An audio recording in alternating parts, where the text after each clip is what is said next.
Hello, everybody, Raven fans, Oriole fans. Thank you very much for joining us here at the Raven Sports Podcast, our interview series. So we've been interviewing people. Interviews here, we're going to do them here until football season starts, and then we're going to take a little bit of a break from the interviews because we're going to be doing our instant reaction, college football, and all that. We're going to be doing some more stuff. So take a little bit of a break from the interviews actually in September when the season starts, and then we'll kind of resume it after football season is over. Maryland football preview August 24th. So we're going to talk Terps. That's one of the things we're talking about. Maryland Terp football. How good are they going to be in the Big Ten? True freshmen starting at quarterback. NFL preseason predictions August 31st. We're going to go ahead and do that.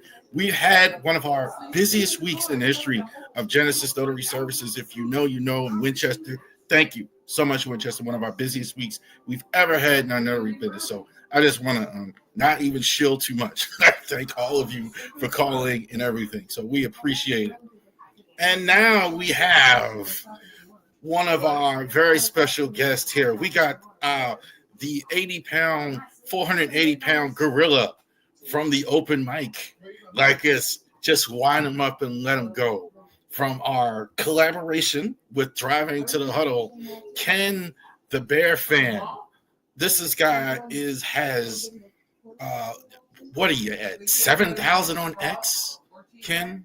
Over 8,200 or so. Yeah, he by far has the largest X following out of all. You put me and all of us put together, and I'm like a rash nozzle. So somebody with this type of following, we really appreciate you giving your time to talk a little Bears football. Diehard Bears fan. Don't twist my arm, Chard. No, fine.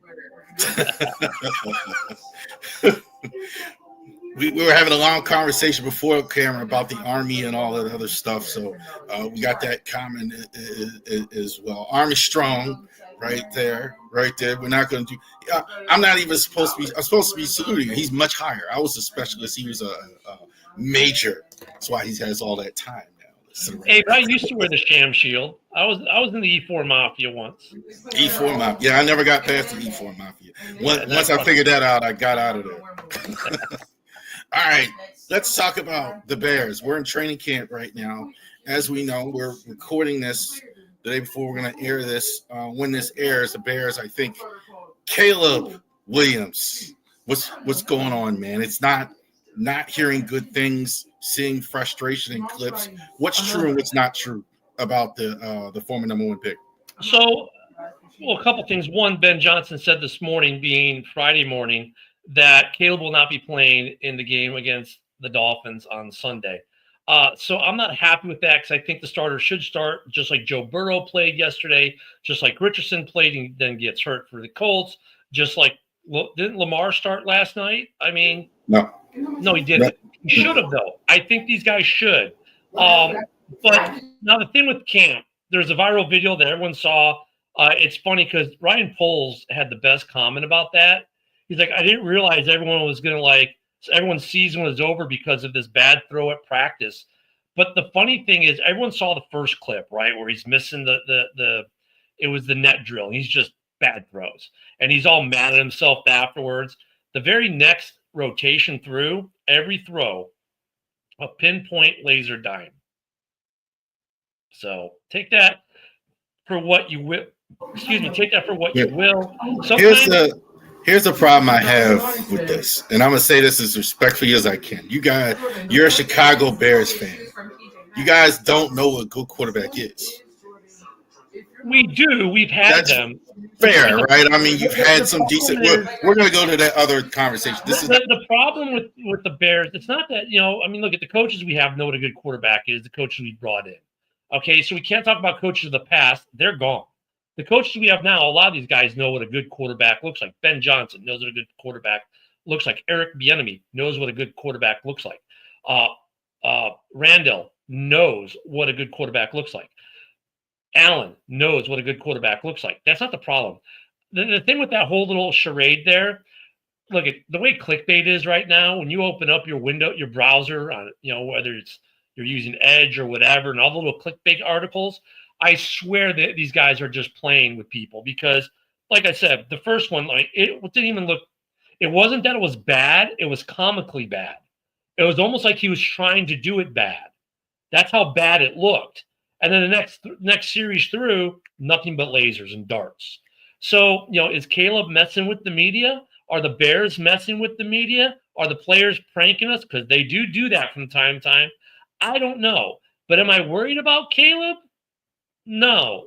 I'm not at this point of camp. Now, if this were 2 weeks from now or a week out from week one and there's some huge issues going on, okay, I might hit the pause button a little bit.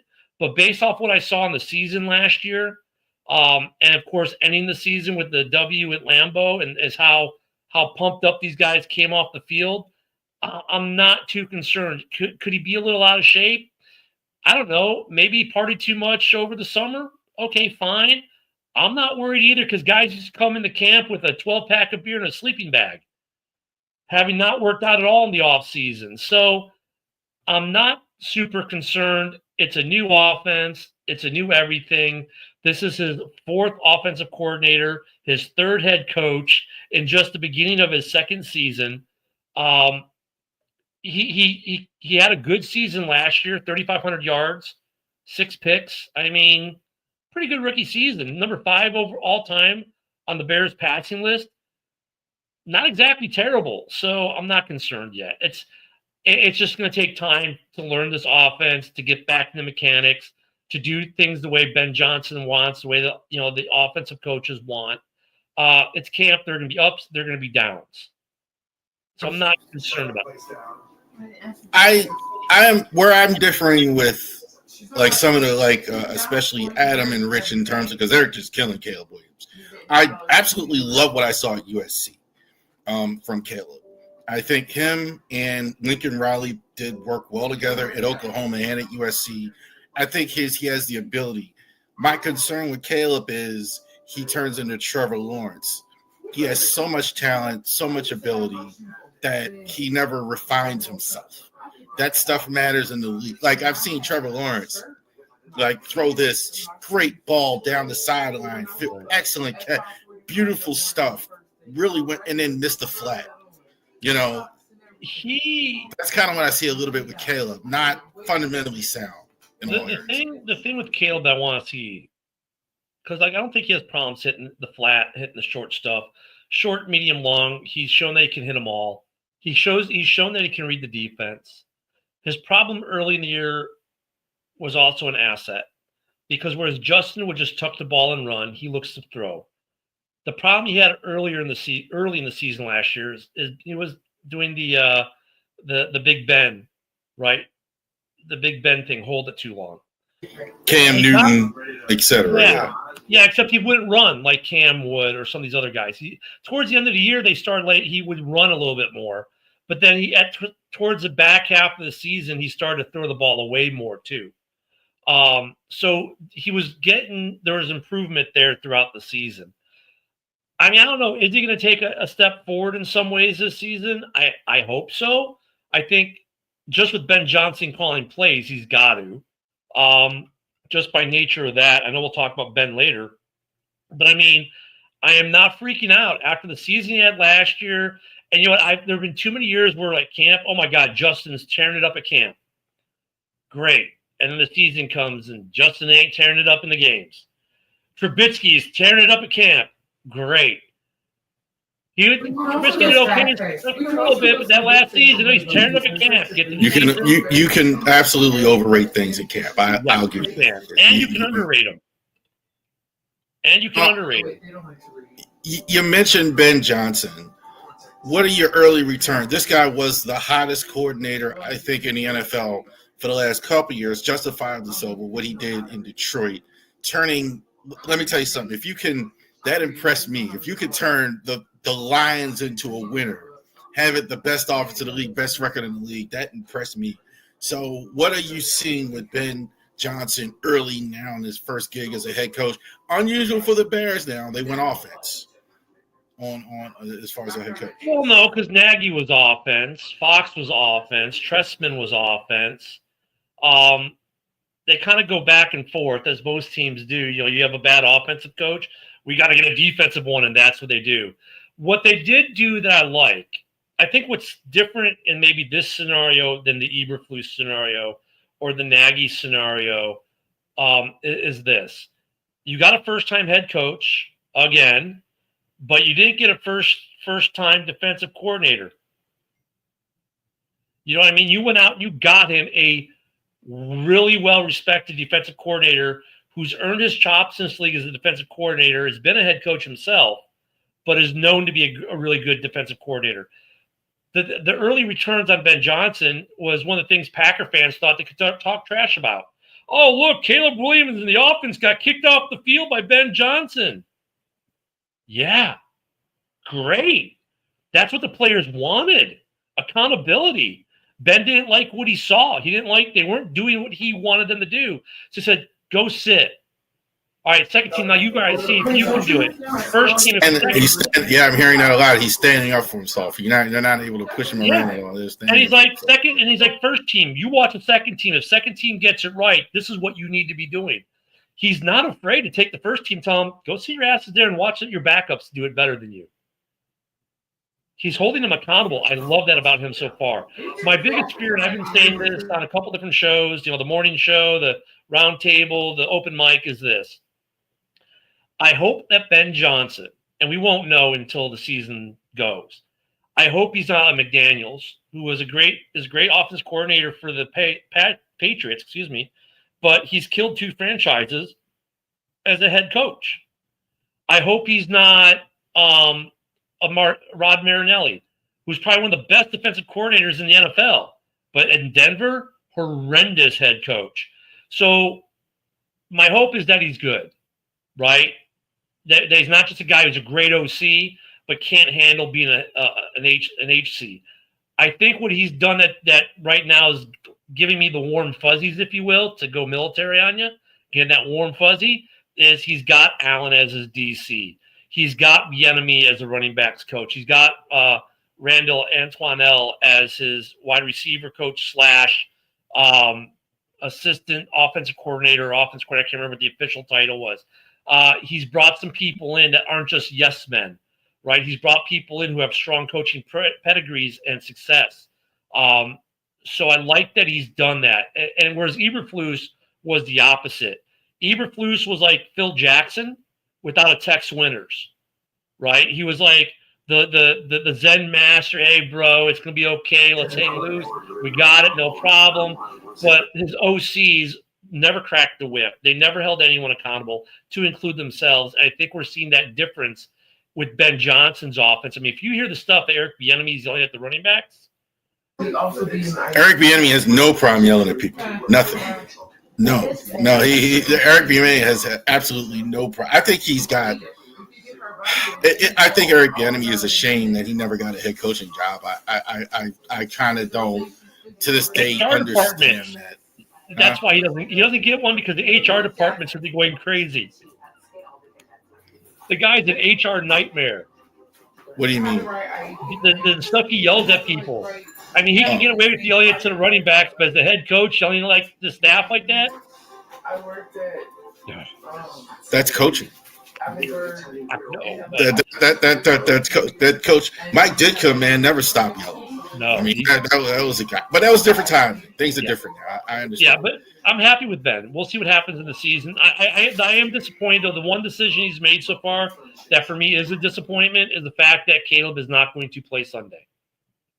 I think at least you get him 2 series, at least. But okay, Ben. Players are not playing in the preseason. I mean, you mentioned Burrow. I think specifically in their case, they've had slow starts every year. So they're trying to fix that, right?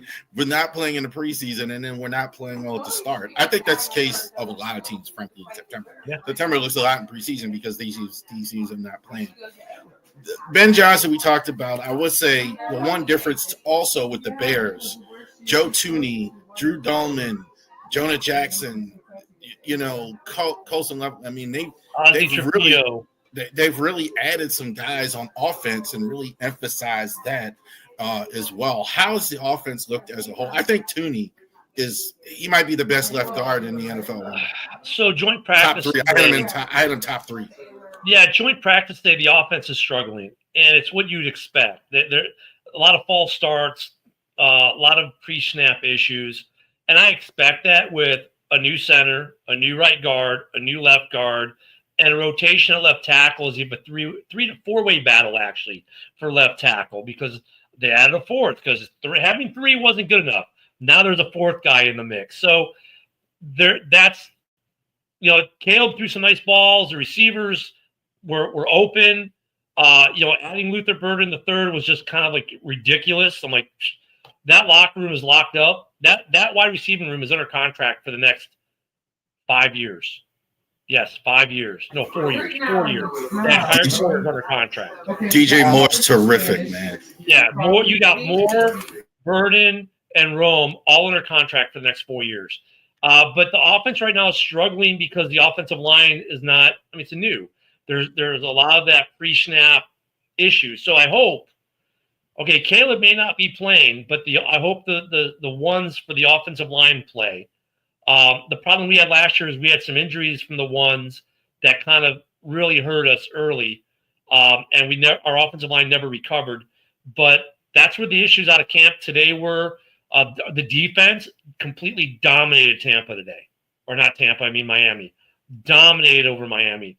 Tua got sacked like multiple sacks. The way they call the sacks, 3 picks early. He had 1 pick all camp. Today he had 3.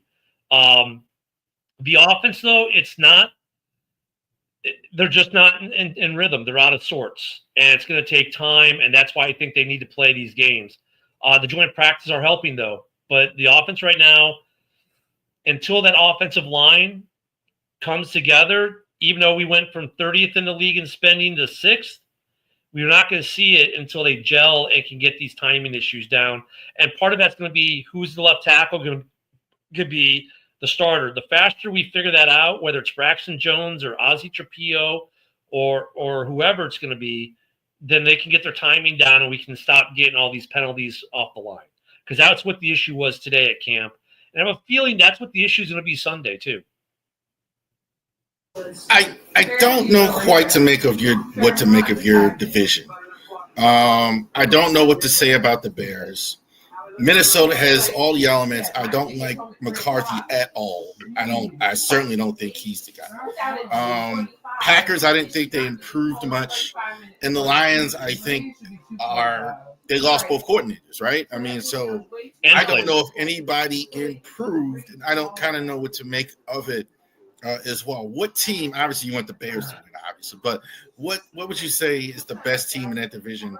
What I've been saying, if you want me to pick a division winner in a division basement, flip a quarter. I think the basement in this division could have 8 wins. Did the Packers get way better? No, but they're the most static. They didn't lose a head coach. They didn't lose any coordinators. They still have their quarterback.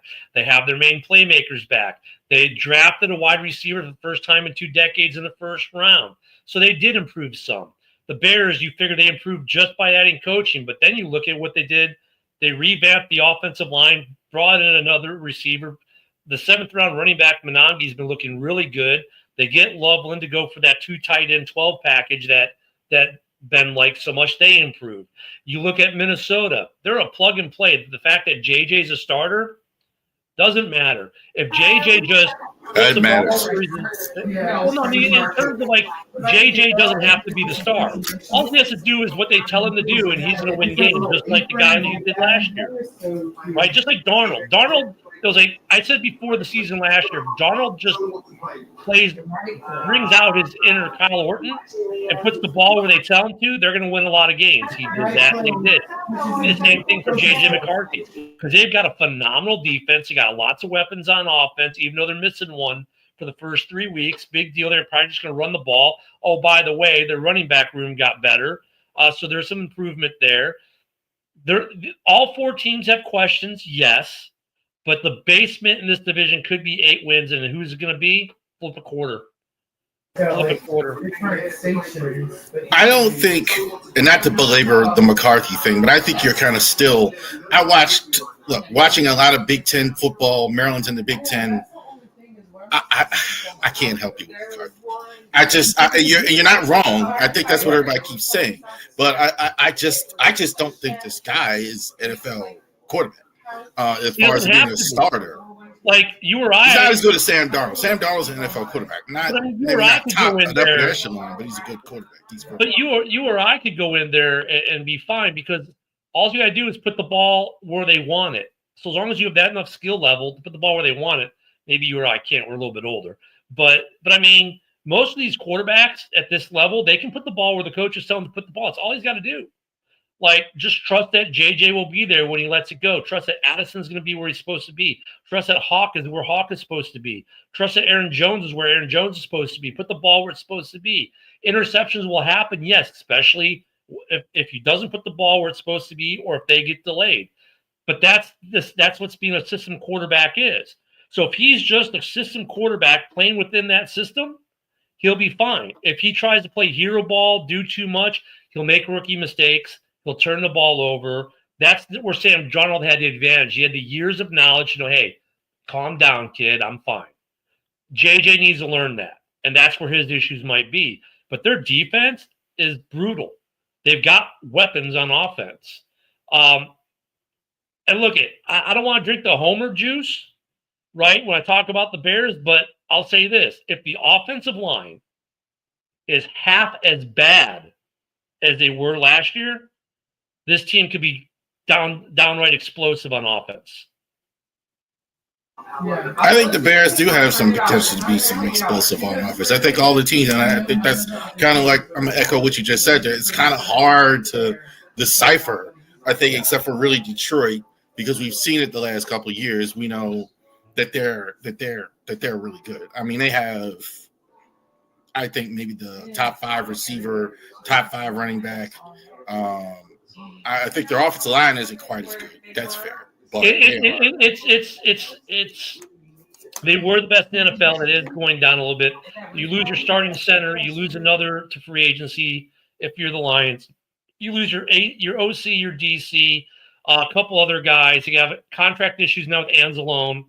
They've lost a couple guys injury already, but they have continuity with their new OC, with their new DC. They hired from within, so there's continuity. So that's not going to be an issue about learning all new playbooks. They're going to do what they do everywhere, minor tweaks, especially with Ben being in the division. I think people are overselling the fact that they're changing out their OC and DC. Point that I make with it is it's not Ben Johnson calling plays now. Now it's Morton Salt companies like to call them. I was going to ask that question. Is he going to be the one with through the Kyle Shanahan, Mike Shanahan, Sean Payton actually be calling running the offense, even though he's the head coach? Morton will be, yeah. Now, Campbell gets in there on both sides of the ball. He's more of an old school coach in that regard. But Morton was there when they built this offense originally. Then he left, and now he came back. The difference for them is going to be Morton's play calling ability versus Ben Johnson's, right? That the offense on base should be fine. It's going to come down to those, decisions of when you run the trick play, when you run play Y versus play X or T, right? Those are the things. Same on defense with the defensive coordinator, same scheme, a lot of same stuff. It comes down to when he sees, okay, I need to do X, Y, or Z compared to what the last guy did. Those were the changes come in. In some cases, it may be better. In other cases, it may be worse. But you pair that up with the loss, with 2/3 or 2 starters off that offensive line being gone. David Montgomery had that knee injury at the end of the year. I don't want to not bring that up because that could be an issue. Remember, he didn't do surgery. They rushed the healing back so he could play in the playoff game. I'm sure he's healed by now, but who knows, how he really is. Is J-Mo a flash in the pan last year, or is he going to be good? And J-Mo's best plays last year were trick plays called by Ben Johnson. So, I mean, they have questions, but the potential for the Lions to still be a 12-win team is definitely there. It makes the division hard to call. It really does make that division hard to call. The whole NFC, I think, is different than the AFC. I think in the AFC, there are the elite quarterbacks are there, and then there's going to be like another group there, and it's going to be hard. The NFC. Well, no, the West is pretty simple. It's the Rams, and everyone, and then you got the whatever the hell the show in San Francisco is trying to be, and you've got the Keebler Elf in Arizona, and Seattle is just like, who knows what Seattle is going to be this year. Say who the Keebler Elf is for the people watching. I caught it, but yeah. Huh? I call him the Keebler Elf so much I forget his real name. That's Kyler Murray. Kyle Murray. Thank you, Kyle Murray. I had the Kyle part. I was missing the last name. And then you go to the AFC South. I mean, that's Tampa. And yeah, I mean, Atlanta could be good, but I think they're making a mistake with their quarterback selection right now. But the rest of that, and Carolina will be better, but they're not threatening for the division. And so, I mean, really, the NFC East is interesting because we know that Philly's going to be good. But, like, look at the Commanders, or as I like to say, the Redskins, HTTR. They overachieved last year. To the Redskins' credit, they knew they overachieved, and what they did in the offseason was go out and try to get guys who could keep them at the level they overachieved to. Debo right? Samuel, right? And you get Tunzel. I mean, that's going to help a lot, especially with a young quarterback. But now you got the Scary Terry issue there, and whatever. And then the Cowboys, like, I don't even know why they're still messing with this Micah Parsons. Either pay the man or trade him. I'm on Micah's side 100% because he was so unselfish. Pay my teammates, get us a team, but take care of me. And then it came time to take care of them. They're like, we don't know what you're talking about. So, but they choke so damn much. They're like Notre Dame of the 90s. Every year, top 5 in the AP poll until the season starts. Then they fall away. I mean, so yeah, the East is a little more of like the North, kind of a quandary, but for different reasons. But my Bears, I'm not also trying not to drink too much of the juice with my Bears because, like last year, I was like, wow, this is a rookie quarterback's wet dream. This team he's coming into in Chicago because the offensive line the year before wasn't that bad. I like the guys that they had brought in. Unfortunately, they were injured before the season even started. That didn't help. But I was like, last year, I was like, wow, this should be a wet dream for a rookie quarterback. It turned into a nightmare. So I don't want to get overhyped on this Bears team, even with all the right moves they made in the offseason. I don't want to I want to remain cautiously optimistic versus Adam ranking it. I think your show's called Ken the Bear Fan, so drinking the Kool-Aid too much. Well, no, I mean, the morning show to me and a Packer fan, and then the House Hall is a Bears only show.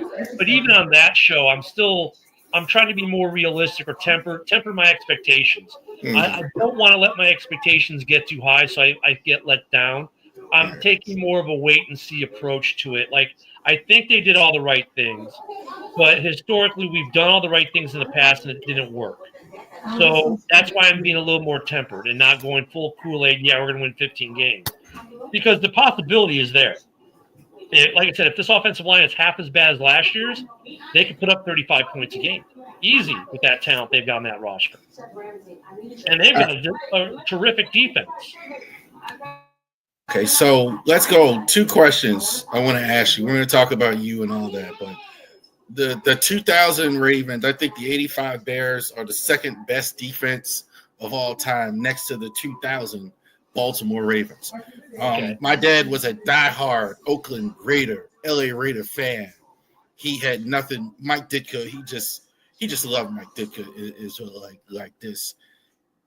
I can kind of relate being an Oriole fan. We haven't won it since '83. I hear the '85 Bears mentioned all the time. Was it, in fact, the greatest defense you ever saw?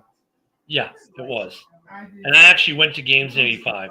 I was at the Monday Night Football Bears-Packers game where the Fridge scored his first touchdown. I was actually in that end zone. They were the most dominating defense in the history of the game. Eric Dickerson was a beast, right? Hall of Famer. He shows up to the NFC Championship game in Chicago and got stuffed.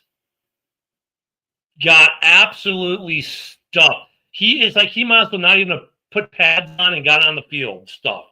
In fact, I think he might have had negative yards for that game, if I remember. It was bad. That defense was just – I can't tell you how many quarterbacks they put out of games, how many quarterbacks' careers got ended, how many quarterbacks were knocked unconscious. That defense – and look, I love Ray Lewis. Like, here's something you don't know. I'm a huge Ray Lewis fan. I actually have a Ravens Super Bowl hat from the one they won in NOLA. My first Ravens helmet I wanted to win was a Ray Lewis. I didn't know that. Yeah, I wanted one so bad. I ended up with two. I have a Ray Lewis mini and a full size, and my full size has not one but two inscriptions. And you know how rare that is for a Ray Lewis helmet. Yeah, you're right. You're right about that. So. And what's great about Ray Lewis, like Ray Lewis and Urlacher defined a generation. Those two guys defined – it's great that they went to the Hall together because they defined that entire generation of middle linebackers. And their teammates, their Bs, right? T-Sizzle, right? And Lance Briggs, both of those guys should be in the Hall of Fame too because those two duos redefined an era. The Ray Lewis defense is while Ray Lewis himself was a beast. Ray Lewis to me is like Singletary. Singletary, I think, was a little bit more intense, if you can believe it or not. He might have been a little more intense than Ray Lewis. Yeah, the eyes, right? Those eyes of Singletary. But man, Ray Lewis, man, I remember Chad Johnson ran into Ray Lewis. It was like he hit, and like Ray didn't even move. Chad Johnson got plastered, and Ray was like, "Oh, it's a receiver. That's nice." So, but the 85 team. There's a Ravens channel that has that as the intro. Chad Johnson getting just flattened by Ray Lewis. I know exactly. Ray was like, "Oh, yeah. Okay." But that 85 Bears defense, it wasn't just they were complete everywhere. People don't realize how good Gary Fensick was. How good Dave Durson was, how good just Doug Plank was. They lost Steve McMichael, who was McMichael, Hampton, Dent. That entire defense was Wilbur Marshall. Dent was not only the Super Bowl MVP, but the defensive rookie of the year. Richard Dent, like usually it's the pass rusher that gets all the press, like, and he kind of was like almost an afterthought. With all those other great guys, all those great players, the fridge, other great players the fridge was that you couldn't run because the fridge just stopped you, and he was good against the pass too. The only thing, fridge, I think I'd like to see it last a little longer for him. I think like that era, he had like 3-4 really good years, but he didn't really have a good long career. Yeah, health. He wasn't. Yeah, the dude could dunk.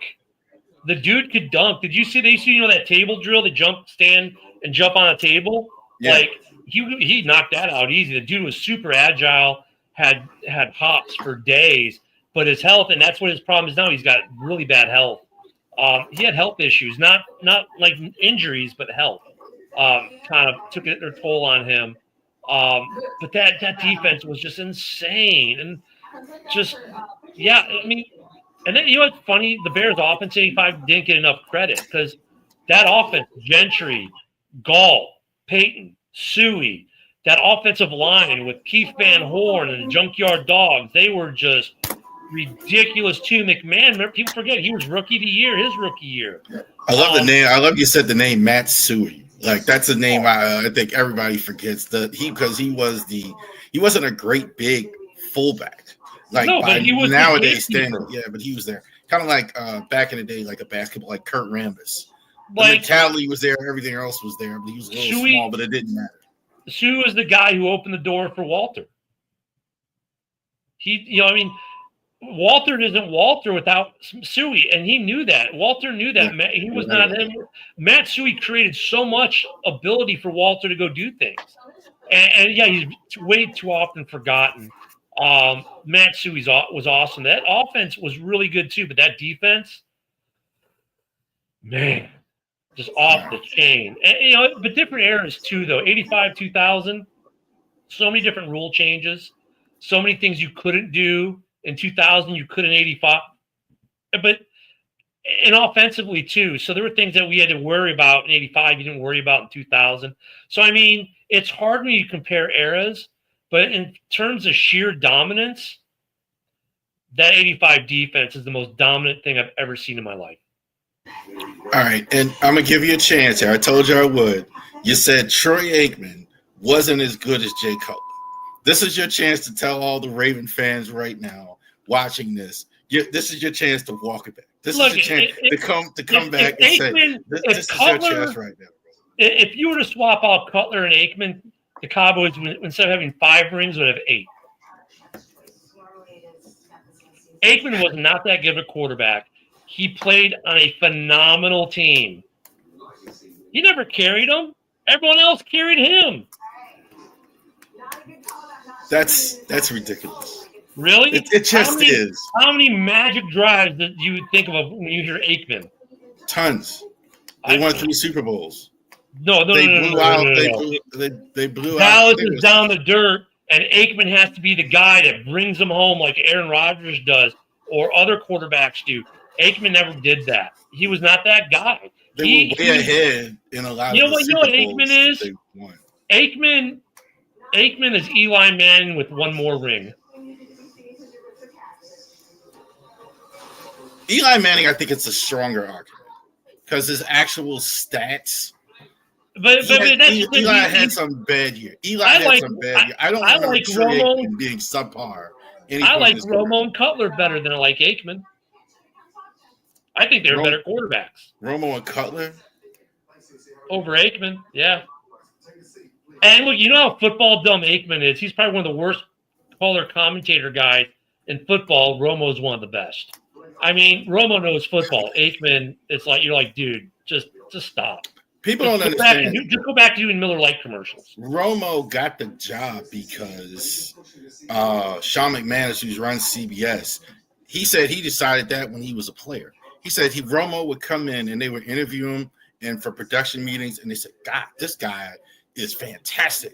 So he decided that long before he ever stopped playing as well. Where Aikman, I think was in the right place. To some degree, Collinsworth left, Madden left, etc. Jeez, he was in the right place at the right time again.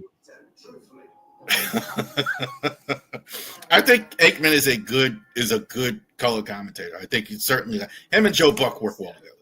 They're the most. I don't know who. You know what? They're the two most. They're the most annoying team calling football games. Even worse than Collinsworth. I almost, if they're on, I turn their audio off and go to SiriusXM and find that team's play call and listen to them because they're horrendous. Collinsworth has calmed down over the years. Collinsworth used to really be rough. Like he's kind of still is at times, but Collinsworth was to really kill guys. Certain players he still is, yeah. But I mean, dude, Aikman, like, if Kurt Warner was there, Kurt Warner would have 5 rings. Because Warner actually was a really good quarterback. Aikman, to me, like, even coming out of college, I wasn't impressed with him. I wasn't impressed with him in the NFL. I wasn't impressed with them when when he first came in, they were terrible. Jimmy Johnson turns that program around, with a bunch, after Switzer sets it up. And he had a phenomenal team around him. He really didn't have to do anything. I mean, and look at that. So yeah, it is kind of a knock on him because he had too good of a team around him. But look, it's like people don't give Jim McMahon any credit at all. Jim McMahon did a lot of great stuff with the '85 Bears, but that defense is so great.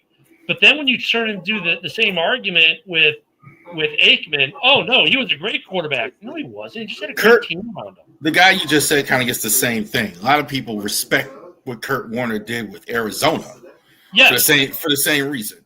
Oh, yeah, because but when he was at the Rams, you had Falk, you had Holt, you had Bruce. In St. Louis, he wasn't. And look, I was in St. Louis. I went to those games that year because the beginning of that year, the Rams couldn't give tickets away. The first half of the year, they couldn't give tickets away. I was going to games all the time for next to nothing. All of a sudden, the Rams are good. I went to Greatest Show on Turf games. And look at he had enough time to sit back there, do his taxes, call you, call me, call his wife, order a pizza. No, there's Terry. hold for a touchdown. Yay. Okay. Let me go back to my call. But by the end of his career, he was a phenomenal quarterback. Aikman never progressed like that. Aikman just plateaued and stopped, and that was it. And that's the other problem with Aikman. Yeah, he's got 3 rings. That's why he's in the Hall of Fame. But as a player himself, if it wasn't for the rings, he doesn't get in. Period. He wasn't that good. Man, that's the information you guys can see on Ken the Bear Fan in the morning. Look at Eli. I didn't say that. It's the same argument people make for Eli. If it's not for Eli didn't get in this year. Will he get in next year with Drew Brees being eligible too? Maybe not. But I mean, Eli's a borderline Hall of Fame. I agree with you completely on Eli. I don't think he necessarily gets in without the 2 Super Bowls. I think because Rivers may not, because he doesn't have it. Yeah, kind of the same. It's like Brees only has the 1, but he has so much more. Aikman has the 3 rings and nothing but. Well, Drew Brees was an automatic 300 yards for 10 plus years. Well, he's like the only negative on Brees is like he didn't start great in San Diego. That's it. Everything he did with the Saints is a no-brainer. Yeah, he's in that 5,500K club, right? There's only 5 guys in it. I mean, he's in that. He's in so many other record books of Breezes, but that's a difference. Like he has 1 ring, but he has all this other stuff. If you look at Aikman and you look at Eli, if not for their rings, what did these guys have? Mediocre careers. Then what's going to get Eli in is 2 rings at the end of the day. What got Aikman? 3 rings at the end of the day. That's it. That's it. And look, I get it, right? But if Romo had gotten 2 rings, he would have been deserving to be in. Cutler, same thing. I don't know why these guys don't get the Marino treatment because they both have great career stats compared to some guys already in the Hall. Romo was they don't have as a ring. Romo was no good in the playoffs. No, he didn't have as many playoff opportunities either. I mean, he's got 1 win. Cutler has 2. But Marino didn't have a lot of playoff wins either. Marino wasn't good in the playoffs. But again, you talk about statistically, like him and Brees or Marino, they're the standard for the 300-yard game, in my opinion. You can say either one of those guys. They did it at a time where it wasn't like it is now, where you see it all the time. But, and part of my Aikman take is I just don't like Aikman. So I'll be honest, I just don't like Aikman. I thought he was overrated back then. I think he's overrated now. But that's like most Cowboys teams. I think Jimmy Johnson was overrated because that team was teed up for him. But okay, no, Jimmy Johnson built the Dallas those Dallas teams. It was a little bit teed up for him. There were already some pieces there. He finished it off. I'll give him credit for that, but he never did anything after Dallas. There was nothing in Dallas when he got there. He made that. He was the guy. Now you could argue. I think with Jimmy Johnson, was he X and O coach? I don't think so. I don't think he was anywhere close to like a Bill Walsh or anything like that. No, he was a good leader. He was a good leader of men. You can say that, but he never did anything post the Cowboys either. That's why I get a mixed bag with him. But look, they had a special run. They caught lightning in a bottle, and they made the most of it, and that's what you should do. So I'll give them credit for that. Let's talk about driving to the huddle. Believe it or not, I actually don't know that much about driving to the huddle. You guys work with us. I know some things about you guys. Are you the guy in charge, right? Am I getting that right? That you're the guy in charge? Okay. You have Driving the Top Productions and you have Huddle Sports Network. Right. So how this all happened, I think JB and a couple of the guys, JB started doing stuff with some of the guys, and then I get roped in. And so now I start doing stuff. And it's only really JB and I that are doing anything from the huddle. For the huddle, I've been doing House Hall Report for 6 years. And I've been doing and since we went and got our own Roku and Fire TV station, we've done the morning show for just over a year now. So I do the morning show, and I've been doing House Hall for 6 years now, 7 years, something like that. So yeah, I'm one of the guys who's been around the huddle for a while, but the guys who actually started it, none of them are doing anything with the Driving to the Top, which is ironic. Well, Mike just hasn't been around. I'm sure you would if you'd be around. Bill the Packer Fan doesn't do much as far as shows anymore. My co-host for the morning, Ken, he's in one of the buy-ins. I'm one of the guys, I do all the X stuff, and I keep a couple of shows going, so to speak. Like the Bear Show, it's just been me and Woody for the last year because Mike's had real world issues. But yeah, so I just been, this all started with the Huddle side. About 6-7 years ago, we started on Facebook, doing little like trash talk division, be live, Facebook lives, and a metamorphosis into finally doing shows. And so driving to the Huddle was an idea of merging some of our talent together, cross promoting, doing shows with each other. Like Jamie Malloy, he comes on and he does JB's show. Big Hoss came on Ken and Ken this last Monday morning for his birthday. And of course, you're welcome anytime on the morning show as well. And during War Week, hopefully you can come to Dallas for War Week. We play the Ravens. So that we started. But like I told you, I actually have a 9 to 5 that I go to. Yeah. If you have a day off, you got like a random Wednesday, you're off. It's like, hey, Ken, I'm off tomorrow. Cool, man. Here's the link. September, I might take you up on that. I got some vacation time in September there, right? Purposely, when the football season starts, I kind of take that first week. But like for Dallas, for either the pregame show on Sunday morning or maybe the Wednesday night for War Week, if you want to come on for that, when we play the Ravens, that'd be awesome. But that's where, and so we started this little not community, but a backroom chat on X that we're kind of all utilizing. And yeah, so it's been really cool. It's kind of grown our families, right? So, I repost some of your guys' stuff on X, some of the guys repost my stuff. We just, I'm all about supporting other podcasters. And that's the thing with the Huddle is we've always been about supporting other people. Because like, how much money I make from doing this? Same amount I'm making, brother. Yeah, $0. $0, 0 cents. We just like doing it. We just like doing it. We enjoy it. So, if I ever do make money from it, they'll just go right back into it. Like I'll buy a new mixer board or a new camera or a new mic. But this is a hobby. I retired. This is part of what keeps my schedule kind of there, where I'm not. A lot of ex-military too, like us, aren't as lucky as we are. Like we're out here talking of sound mind, of sound fingers. So for the most part, a lot of us, all jokes aside, a lot of us aren't as lucky. That's why that's a good thing that you and I can still go out here and do that. What other type of training did you have? I mean, so this kind of just started as what made you want to be outside of the fact that you love to talk, obviously. Well, my background that way, so I did high school debate. I did a high school student congress, which is kind of another debate style. And then I debated collegiately at Southern Illinois University. We were national champs. And then I was a coach. How would you say it? When I went to UMSL, University of Missouri St. Louis, I had a coach my first 2 years.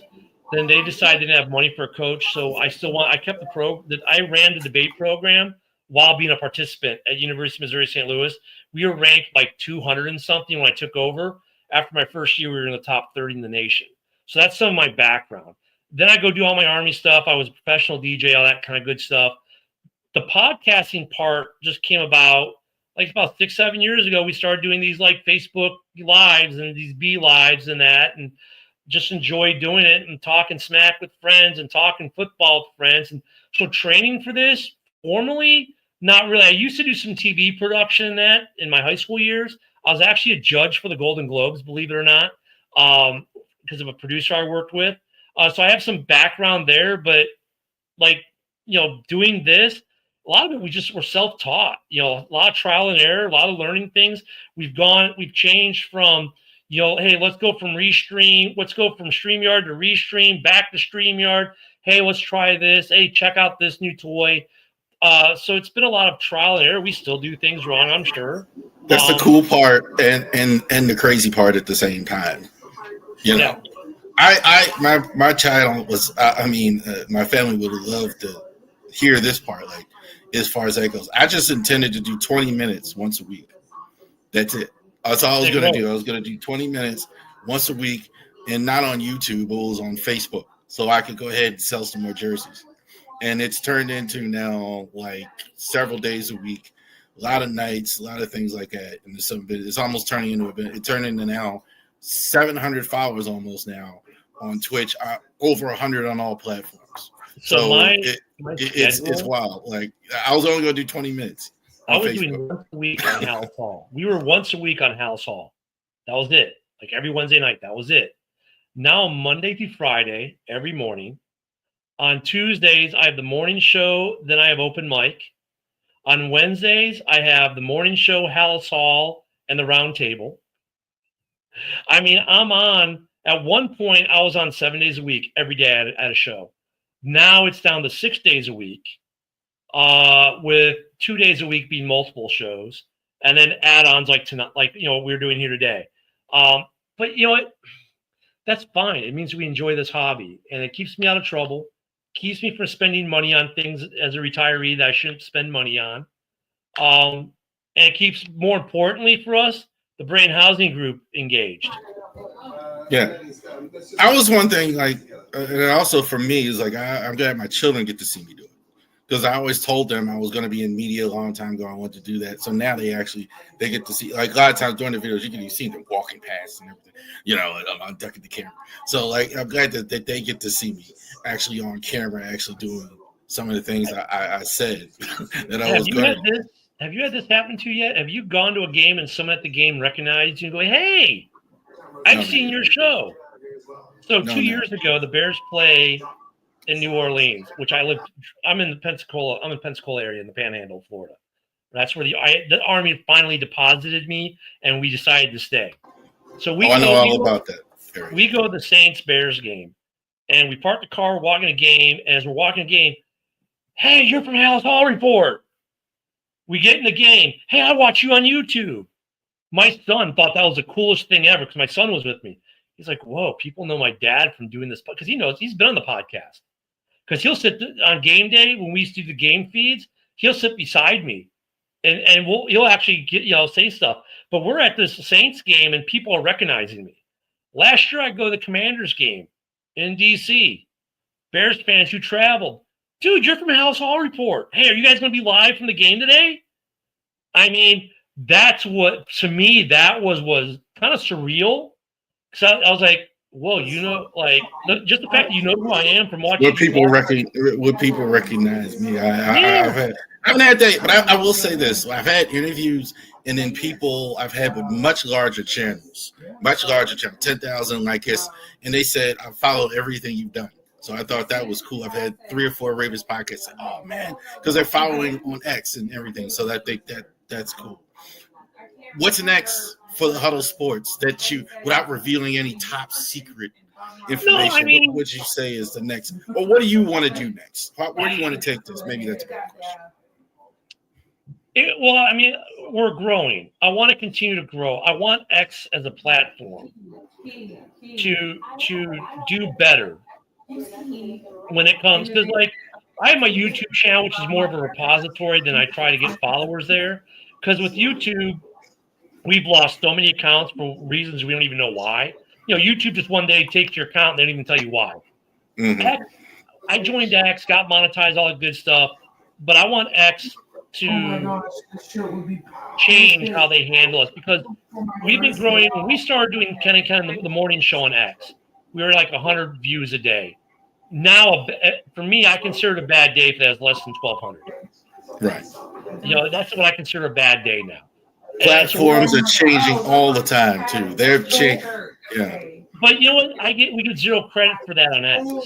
So even if I'm doing 2,000 views a day, I'm not getting any credit for that on X. I want the platform to grow, but more importantly, because I don't really care about making the money. If we can make any money, cool. I can add an extra $10 to the grocery fund. You know what I mean? Or pay for my X account that way. It's also like this far. I just want us to continue to do this and grow and bring more people in and share it, because for me, this is about the money. Because when you start doing this for the money, it changes it. That's the wrong answer. Wrong answer. Yeah, I hear. But you know what I mean? Another Army term. Wrong answer. Yeah. When you start chasing the dollar signs, you become these guys who just chase headlines, and you're not A lot of these guys, look at the guys who make all the big money. They're not being their authentic, true selves and giving you their real takes. They're giving you the politically correct, watered-down version that they know is going to get them clicks, likes.